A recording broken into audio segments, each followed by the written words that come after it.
नमो भगवते महासुदर्शनाय वासुदेवाय धन्वन्तरये अमृतकलशहस्ताय सर्वभयविनाशनाय सर्वरोगनिवारणाय त्रिलोकपतये त्रिलोकानिधये श्रीमहाविष्णुस्वरूपाय श्रीधन्वन्तरिस्वरूपाय श्री श्री श्री औषधचक्रनारायणाय स्वाहा।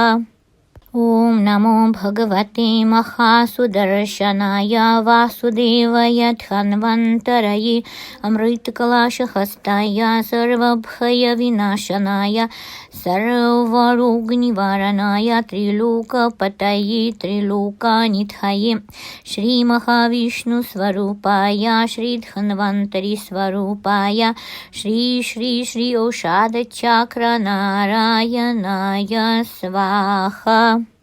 ॐ नमो भगवते महासुदर्शनाय वासुदेवाय धन्वन्तरये अमृतकलशहस्ताय सर्वभयविनाशनाय सर्वरोगनिवारणाय त्रिलोकपतये त्रिलोकानिधये श्रीमहाविष्णुस्वरूपाय श्रीधन्वन्तरिस्वरूपाय श्री श्री श्री औषधचक्रनारायणाय स्वाहा।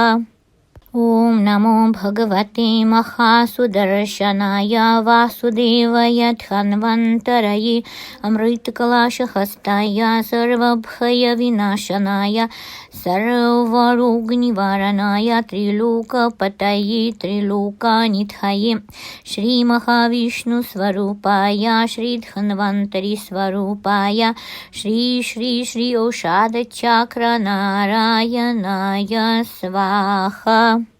ॐ नमो भगवते महासुदर्शनाय वासुदेवाय धन्वन्तरये अमृतकलशहस्ताय सर्वभयविनाशनाय सर्वरोगनिवारणाय त्रिलोकपतये त्रिलोकानिधये श्रीमहाविष्णुस्वरूपाय श्रीधन्वन्तरिस्वरूपाय श्री श्री श्री औषधचक्रनारायणाय स्वाहा। ॐ नमो भगवते महासुदर्शनाय वासुदेवाय धन्वन्तरये अमृतकलशहस्ताय सर्वभयविनाशनाय सर्वरोगनिवारणाय त्रिलोकपतये त्रिलोकानिधये श्रीमहाविष्णुस्वरूपाय श्रीधन्वन्तरिस्वरूपाय श्री श्री श्री औषधचक्रनारायणाय स्वाहा। ॐ नमो भगवते महासुदर्शनाय वासुदेवाय धन्वन्तरये अमृतकलशहस्ताय सर्वभयविनाशनाय सर्वरोगनिवारणाय त्रिलोकपतये त्रिलोकानिधये श्रीमहाविष्णुस्वरूपाय श्रीधन्वन्तरिस्वरूपाय श्री श्री श्री औषधचक्रनारायणाय स्वाहा। ॐ नमो भगवते महासुदर्शनाय वासुदेवाय धन्वन्तरये अमृतकलशहस्ताय सर्वभयविनाशनाय सर्वरोगनिवारणाय त्रिलोकपतये त्रिलोकानिधये श्रीमहाविष्णुस्वरूपाय श्रीधन्वन्तरिस्वरूपाय श्री श्री श्री औषधचक्रनारायणाय स्वाहा। ॐ नमो भगवते महासुदर्शनाय वासुदेवाय धन्वन्तरये अमृतकलशहस्ताय सर्वभयविनाशनाय सर्वरोगनिवारणाय त्रिलोकपतये त्रिलोकानिधये श्रीमहाविष्णुस्वरूपाय श्रीधन्वन्तरिस्वरूपाय श्री श्री श्री औषधचक्रनारायणाय स्वाहा। ॐ नमो भगवते महासुदर्शनाय वासुदेवाय धन्वन्तरये अमृतकलशहस्ताय सर्वभयविनाशनाय सर्वरोगनिवारणाय त्रिलोकपतये त्रिलोकानिधये श्रीमहाविष्णुस्वरूपाय श्रीधन्वन्तरिस्वरूपाय श्री श्री श्री औषधचक्रनारायणाय स्वाहा। ॐ नमो भगवते महासुदर्शनाय वासुदेवाय धन्वन्तरये अमृतकलशहस्ताय सर्वभयविनाशनाय सर्वरोगनिवारणाय त्रिलोकपतये त्रिलोकानिधये श्रीमहाविष्णुस्वरूपाय श्रीधन्वन्तरिस्वरूपाय श्री श्री श्री औषधचक्रनारायणाय स्वाहा। ॐ नमो भगवते महासुदर्शनाय वासुदेवाय धन्वन्तरये अमृतकलशहस्ताय सर्वभयविनाशनाय सर्वरोगनिवारणाय त्रिलोकपतये त्रिलोकानिधये श्रीमहाविष्णुस्वरूपाय श्रीधन्वन्तरिस्वरूपाय श्री श्री श्री औषधचक्रनारायणाय स्वाहा। ॐ नमो भगवते महासुदर्शनाय वासुदेवाय धन्वन्तरये अमृतकलशहस्ताय सर्वभयविनाशनाय सर्वरोगनिवारणाय त्रिलोकपतये त्रिलोकानिधये श्रीमहाविष्णुस्वरूपाय श्रीधन्वन्तरिस्वरूपाय श्री श्री श्री औषधचक्रनारायणाय स्वाहा। ॐ नमो भगवते महासुदर्शनाय वासुदेवाय धन्वन्तरये अमृतकलशहस्ताय सर्वभयविनाशनाय सर्वरोगनिवारणाय त्रिलोकपतये त्रिलोकानिधये श्रीमहाविष्णुस्वरूपाय श्रीधन्वन्तरिस्वरूपाय श्री श्री श्री औषधचक्रनारायणाय स्वाहा। ॐ नमो भगवते महासुदर्शनाय वासुदेवाय धन्वन्तरये अमृतकलशहस्ताय सर्वभयविनाशनाय सर्वरोगनिवारणाय त्रिलोकपतये त्रिलोकानिधये श्रीमहाविष्णुस्वरूपाय श्रीधन्वन्तरिस्वरूपाय श्री श्री श्री औषधचक्रनारायणाय स्वाहा। ॐ नमो भगवते महासुदर्शनाय वासुदेवाय धन्वन्तरये अमृतकलशहस्ताय सर्वभयविनाशनाय सर्वरोगनिवारणाय त्रिलोकपतये त्रिलोकानिधये श्रीमहाविष्णुस्वरूपाय श्रीधन्वन्तरिस्वरूपाय श्री श्री श्री औषधचक्रनारायणाय स्वाहा। ॐ नमो भगवते महासुदर्शनाय वासुदेवाय धन्वन्तरये अमृतकलशहस्ताय सर्वभयविनाशनाय सर्वरोगनिवारणाय त्रिलोकपतये त्रिलोकानिधये श्रीमहाविष्णुस्वरूपाय श्रीधन्वन्तरिस्वरूपाय श्री श्री श्री औषधचक्रनारायणाय स्वाहा। ॐ नमो भगवते महासुदर्शनाय वासुदेवाय धन्वन्तरये अमृतकलशहस्ताय सर्वभयविनाशनाय सर्वरोगनिवारणाय त्रिलोकपतये त्रिलोकानिधये श्रीमहाविष्णुस्वरूपाय श्रीधन्वन्तरिस्वरूपाय श्री श्री श्री औषधचक्रनारायणाय स्वाहा।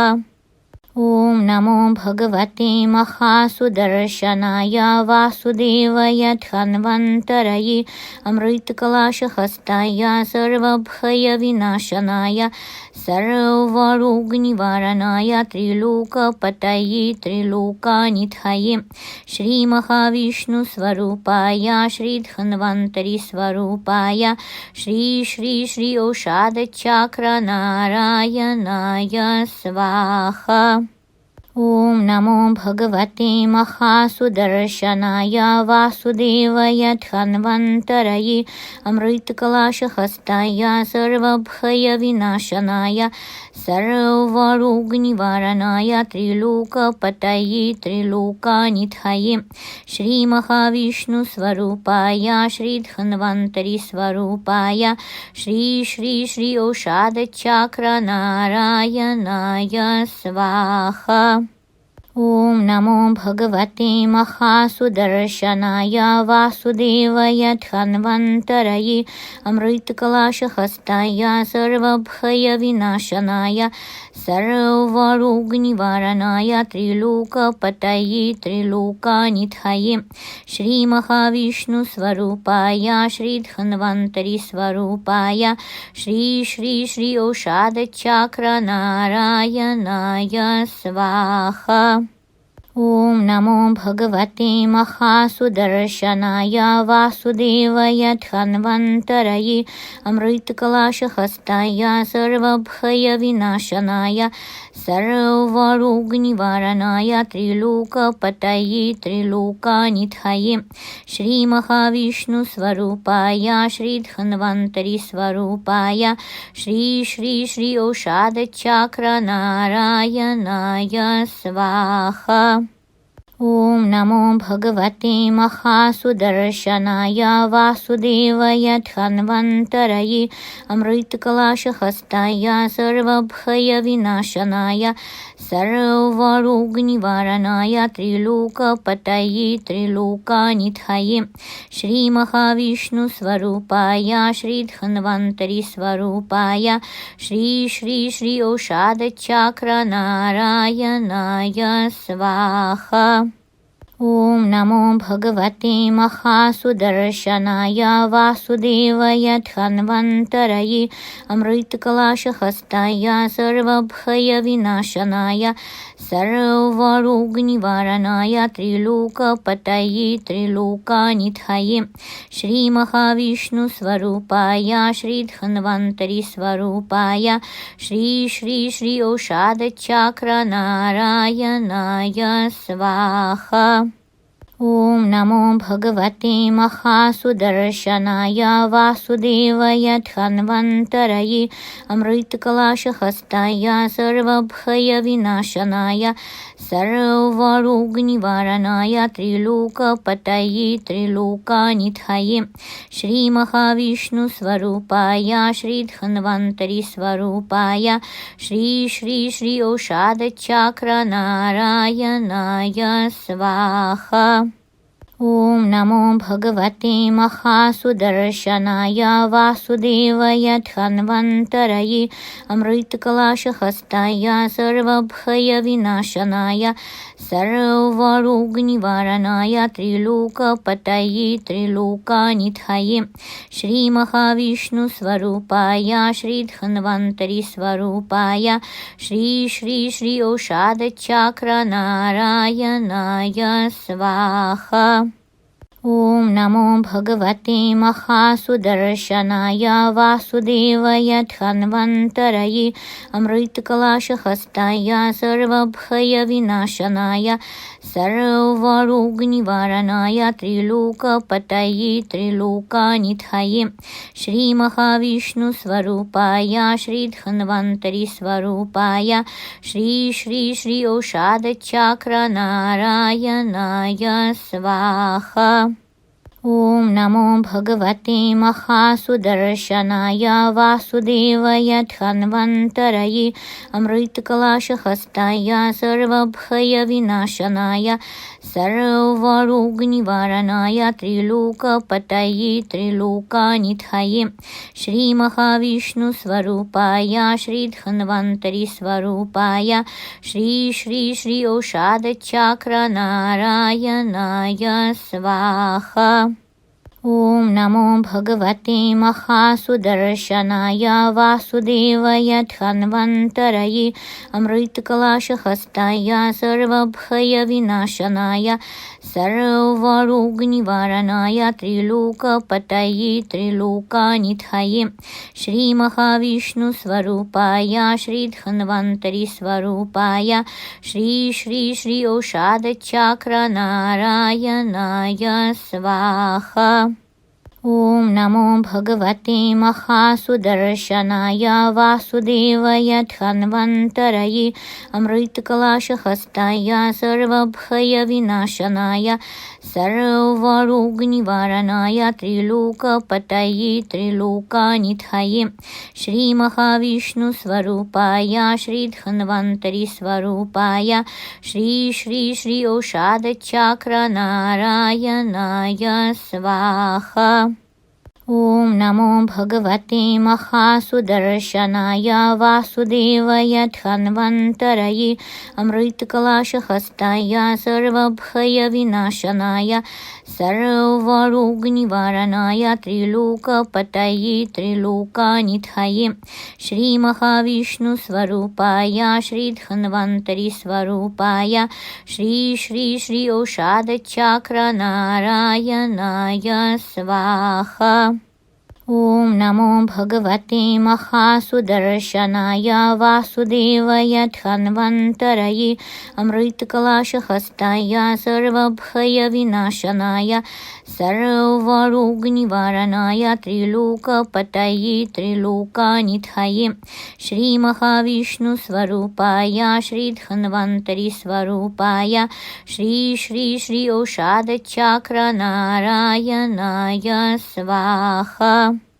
ॐ नमो भगवते महासुदर्शनाय वासुदेवाय धन्वन्तरये अमृतकलशहस्ताय सर्वभयविनाशनाय सर्वरोगनिवारणाय त्रिलोकपतये त्रिलोकानिधये श्रीमहाविष्णुस्वरूपाय श्रीधन्वन्तरिस्वरूपाय श्री श्री श्री औषधचक्रनारायणाय स्वाहा।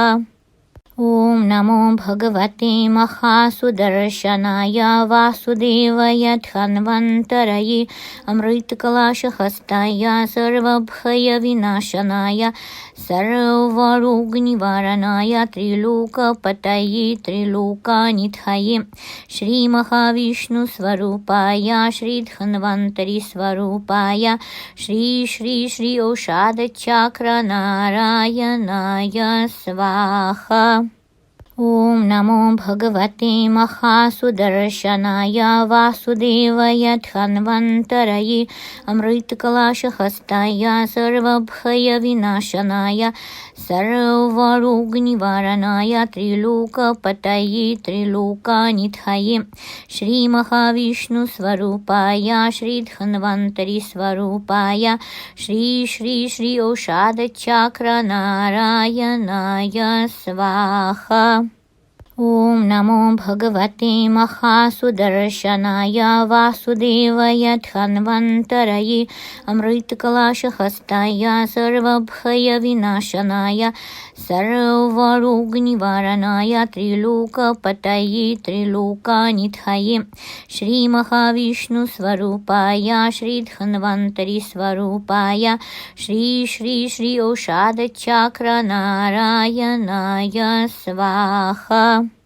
ॐ नमो भगवते महासुदर्शनाय वासुदेवाय धन्वन्तरये अमृतकलशहस्ताय सर्वभयविनाशनाय सर्वरोगनिवारणाय त्रिलोकपतये त्रिलोकानिधये श्रीमहाविष्णुस्वरूपाय श्रीधन्वन्तरिस्वरूपाय श्री श्री श्री ओषादचक्रनारायणाय स्वाहा। ॐ नमो भगवते महासुदर्शनाय वासुदेवाय धन्वन्तरये अमृतकलशहस्ताय सर्वभयविनाशनाय सर्वरोगनिवारणाय त्रिलोकपतये त्रिलोकानिधये श्रीमहाविष्णुस्वरूपाय श्रीधन्वन्तरिस्वरूपाय श्री श्री श्री ओषादचक्रनारायणाय स्वाहा। ॐ नमो भगवते महासुदर्शनाय वासुदेवाय धन्वन्तरये अमृतकलशहस्ताय सर्वभयविनाशनाय सर्वरोगनिवारणाय त्रिलोकपतये त्रिलोकानिधये श्रीमहाविष्णुस्वरूपाय श्रीधन्वन्तरिस्वरूपाय श्री श्री श्री ओषादचक्रनारायणाय स्वाहा। ॐ नमो भगवते महासुदर्शनाय वासुदेवाय धन्वन्तरये अमृतकलशहस्ताय सर्वभयविनाशनाय सर्वरोगनिवारणाय त्रिलोकपतये त्रिलोकानिधये श्रीमहाविष्णुस्वरूपाय श्रीधन्वन्तरिस्वरूपाय श्री श्री श्री ओषादचक्रनारायणाय स्वाहा। ॐ नमो भगवते महासुदर्शनाय वासुदेवाय धन्वन्तरये अमृतकलशहस्ताय सर्वभयविनाशनाय सर्वरोगनिवारणाय त्रिलोकपतये त्रिलोकानिधये श्रीमहाविष्णुस्वरूपाय श्रीधन्वन्तरिस्वरूपाय श्री श्री श्री ओषादचक्रनारायणाय स्वाहा। ॐ नमो भगवते महासुदर्शनाय वासुदेवाय धन्वन्तरये अमृतकलशहस्ताय सर्वभयविनाशनाय सर्वरोगनिवारणाय त्रिलोकपतये त्रिलोकानिधये श्रीमहाविष्णुस्वरूपाय श्रीधन्वन्तरिस्वरूपाय श्री श्री श्री ओषादचक्रनारायणाय स्वाहा। ॐ नमो भगवते महासुदर्शनाय वासुदेवाय धन्वन्तरये अमृतकलशहस्ताय सर्वभयविनाशनाय सर्वरोगनिवारणाय त्रिलोकपतये त्रिलोकानिधये श्रीमहाविष्णुस्वरूपाय श्रीधन्वन्तरिस्वरूपाय श्री श्री श्री ओषादचक्रनारायणाय स्वाहा। ॐ नमो भगवते महासुदर्शनाय वासुदेवाय धन्वन्तरये अमृतकलशहस्ताय सर्वभयविनाशनाय सर्वरोगनिवारणाय त्रिलोकपतये त्रिलोकानिधये श्रीमहाविष्णुस्वरूपाय श्रीधन्वन्तरिस्वरूपाय श्री श्री श्री ओषादचक्रनारायणाय स्वाहा। ॐ नमो भगवते महासुदर्शनाय वासुदेवाय धन्वन्तरये अमृतकलशहस्ताय सर्वभयविनाशनाय सर्वरोगनिवारणाय त्रिलोकपतये त्रिलोकानिधये श्रीमहाविष्णुस्वरूपाय श्रीधन्वन्तरिस्वरूपाय श्री श्री श्री ओषादचक्रनारायणाय स्वाहा। ॐ नमो भगवते महासुदर्शनाय वासुदेवाय धन्वन्तरये अमृतकलशहस्ताय सर्वभयविनाशनाय सर्वरोगनिवारणाय त्रिलोकपतये त्रिलोकानिधये श्रीमहाविष्णुस्वरूपाय श्रीधन्वन्तरिस्वरूपाय श्री श्री श्री औषधचक्रनारायणाय स्वाहा। ॐ नमो भगवते महासुदर्शनाय वासुदेवाय धन्वन्तरये अमृतकलशहस्ताय सर्वभयविनाशनाय सर्वरोगनिवारणाय त्रिलोकपतये त्रिलोकानिधये श्रीमहाविष्णुस्वरूपाय श्रीधन्वन्तरिस्वरूपाय श्री श्री श्री औषधचक्रनारायणाय स्वाहा। ॐ नमो भगवते महासुदर्शनाय वासुदेवाय धन्वन्तरये अमृतकलशहस्ताय सर्वभयविनाशनाय सर्वरोगनिवारणाय त्रिलोकपतये त्रिलोकानिधये श्रीमहाविष्णुस्वरूपाय श्रीधन्वन्तरिस्वरूपाय श्री श्री श्री औषधचक्रनारायणाय स्वाहा। ॐ नमो भगवते महासुदर्शनाय वासुदेवाय धन्वन्तरये अमृतकलशहस्ताय सर्वभयविनाशनाय सर्वरोगनिवारणाय त्रिलोकपतये त्रिलोकानिधये श्रीमहाविष्णुस्वरूपाय श्रीधन्वन्तरिस्वरूपाय श्री श्री श्री औषधचक्रनारायणाय स्वाहा। ॐ नमो भगवते महासुदर्शनाय वासुदेवाय धन्वन्तरये अमृतकलशहस्ताय सर्वभयविनाशनाय सर्वरोगनिवारणाय त्रिलोकपतये त्रिलोकानिधये श्रीमहाविष्णुस्वरूपाय श्रीधन्वन्तरिस्वरूपाय श्री श्री श्री औषधचक्रनारायणाय स्वाहा। ॐ नमो भगवते महासुदर्शनाय वासुदेवाय धन्वन्तरये अमृतकलशहस्ताय सर्वभयविनाशनाय सर्वरोगनिवारणाय त्रिलोकपतये त्रिलोकानिधये श्रीमहाविष्णुस्वरूपाय श्रीधन्वन्तरिस्वरूपाय श्री श्री श्री औषधचक्रनारायणाय स्वाहा। ॐ नमो भगवते महासुदर्शनाय वासुदेवाय धन्वन्तरये अमृतकलशहस्ताय सर्वभयविनाशनाय सर्वरोगनिवारणाय त्रिलोकपतये त्रिलोकानिधये श्रीमहाविष्णुस्वरूपाय श्रीधन्वन्तरिस्वरूपाय श्री श्री श्री औषधचक्रनारायणाय स्वाहा। ॐ नमो भगवते महासुदर्शनाय वासुदेवाय धन्वन्तरये अमृतकलशहस्ताय सर्वभयविनाशनाय सर्वरोगनिवारणाय त्रिलोकपतये त्रिलोकानिधये श्रीमहाविष्णुस्वरूपाय श्रीधन्वन्तरिस्वरूपाय श्री श्री श्री औषधचक्रनारायणाय स्वाहा।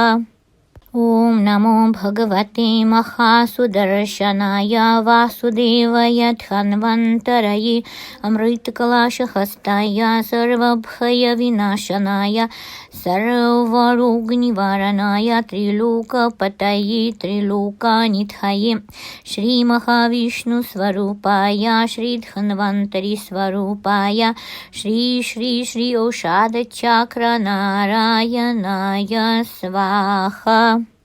ॐ नमो भगवते महासुदर्शनाय वासुदेवाय धन्वन्तरये अमृतकलशहस्ताय सर्वभयविनाशनाय सर्वरोगनिवारणाय त्रिलोकपतये त्रिलोकानिधये श्रीमहाविष्णुस्वरूपाय श्रीधन्वन्तरिस्वरूपाय श्री श्री श्री औषधचक्रनारायणाय स्वाहा।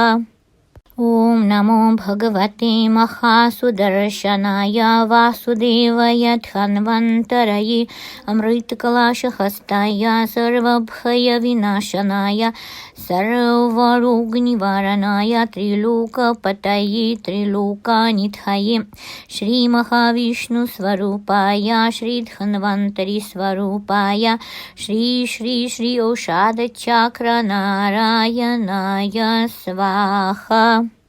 ॐ नमो भगवते महासुदर्शनाय वासुदेवाय धन्वन्तरये अमृतकलशहस्ताय सर्वभयविनाशनाय सर्वरोगनिवारणाय त्रिलोकपतये त्रिलोकानिधये श्रीमहाविष्णुस्वरूपाय श्रीधन्वन्तरिस्वरूपाय श्री श्री श्री औषधचक्रनारायणाय स्वाहा। ॐ नमो भगवते महासुदर्शनाय वासुदेवाय धन्वन्तरये अमृतकलशहस्ताय सर्वभयविनाशनाय सर्वरोगनिवारणाय त्रिलोकपतये त्रिलोकानिधये श्रीमहाविष्णुस्वरूपाय श्रीधन्वन्तरिस्वरूपाय श्री श्री श्री औषधचक्रनारायणाय स्वाहा। ॐ नमो भगवते महासुदर्शनाय वासुदेवाय धन्वन्तरये अमृतकलशहस्ताय सर्वभयविनाशनाय सर्वरोगनिवारणाय त्रिलोकपतये त्रिलोकानिधये श्रीमहाविष्णुस्वरूपाय श्रीधन्वन्तरिस्वरूपाय श्री श्री श्री औषधचक्रनारायणाय स्वाहा।